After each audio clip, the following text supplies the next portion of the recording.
Hello दोस्तों, तो अब हम डिस्कस करने वाले हैं इक्विलिब्रियम चैप्टर का क्वेश्चन नंबर 10, जिसमें कि हमें टेम्परेचर गिवन है 450 केल्विन, केपी की वैल्यू आपको गिवन है 2 × 10⁻10 per bar for the given reaction at equilibrium. कोई एक रिएक्शन है जो ऑलरेडी इक्विलिब्रियम पे रीच कर चुकी है, इन विच यू कैन सी कि सल्फर डाइऑक्साइड ऑक्सीजन के साथ में रिएक्ट करके SO3 बनाता है। इंपॉर्टेंट थिंग ये है कि सभी के सभी जो यहाँ पे आपको स्पीशीज दिख रही है, चाहे वो रिएक्टेंट या प्रोडक्ट हो, सभी गैसियस फॉर्म में है।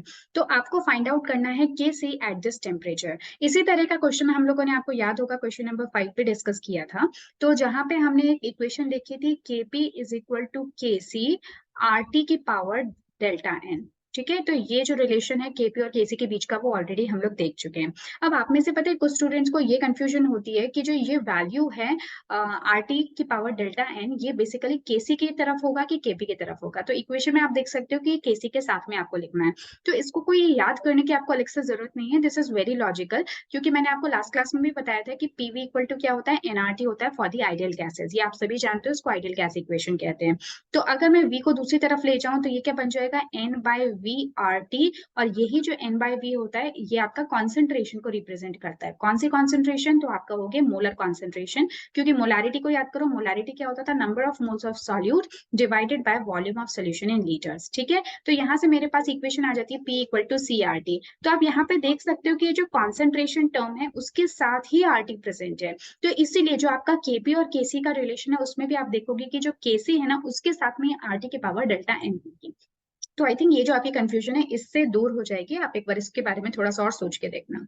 ओके, तो अब बात करते हैं कि इस क्वेश्चन को कैसे सॉल्व करेंगे। तो बिल्कुल सिंपल है, केसी आपको फाइंड आउट करना है, केपी आपको गिवन है, और उसके लिए सबसे पहले मुझे चाहिए डेल्टा एन की वैल्यू। डेल्टा एन मैं आपको पहले भी बता चुकी हूँ, ये बेसिकली गैसियस जो आपके रिएक्टेंट्स एंड प्रोडक्ट्स होते हैं, उनके नंबर ऑफ मोल्स हैं। तो प्रोडक्ट के मोल्स कितने हैं, तो ये होते हैं number of moles of product, किसके, गैस के, minus number of moles of reactant, वो भी किसके, गैस के। तो प्रोडक्ट में आपको कितने मोल्स नजर आ रहे हैं, this is a balanced chemical equation. अगर आपको इक्वेशन बैलेंस नहीं होती है तो आपको करनी पड़ेगी, राइट। अगर यहाँ पे हम देखें तो 2 मोल्स मेरे को प्रोडक्ट के नजर आ रहे हैं और रिएक्टेंट के मोल्स ज्यादा हैं, इसका मतलब कि 2 - 3, और ये हो गया -1। डेल्टा एन जी की वैल्यू आपको कितनी मिल गई, ये मिल गई आपको -1। अब आपको क्या करना है, बस वैल्यूज को पुट करना है। सो KP इक्वल टू KC की पावर RT, और ये हो गया आपका कितना, डेल्टा N।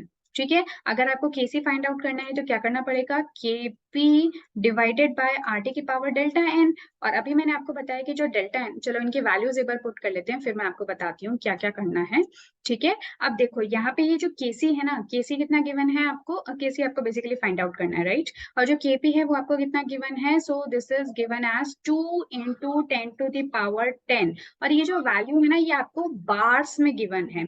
ठीक है, तो आपको जब आप R की वैल्यू यहाँ पे देखेंगे, तो R की आपको पता है कई सारी वैल्यूज होती हैं गैस कांस्टेंट की, तो आप जो है कौन सी यूज करोगे, 0.0821, क्योंकि इसकी यूनिट्स होती हैं लीटर पर बार पर केल्विन पर मोल।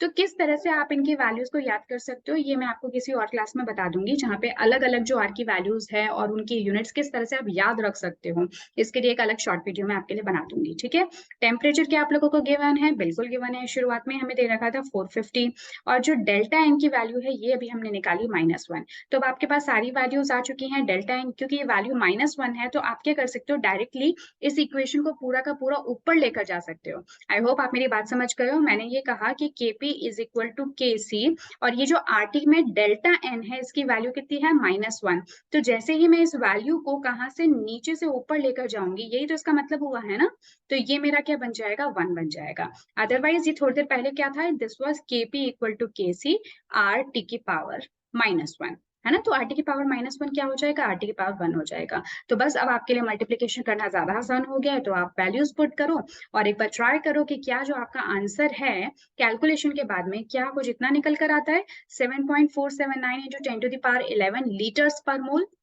एक बार ट्राई करके देखो, अगर आपका आंसर यही आता है, so this is really good, कि आप समझने लग गए हैं कॉन्सेप्ट्स को, और आपको पता चल गया है कि किस तरह से क्वेश्चंस के साथ डील करना है if they are concern with the equilibrium chemistry. So yes, this was all for the question number 10। Next question में मिलेंगे क्वेश्चन नंबर 11 के साथ में। So till then take care and good bye.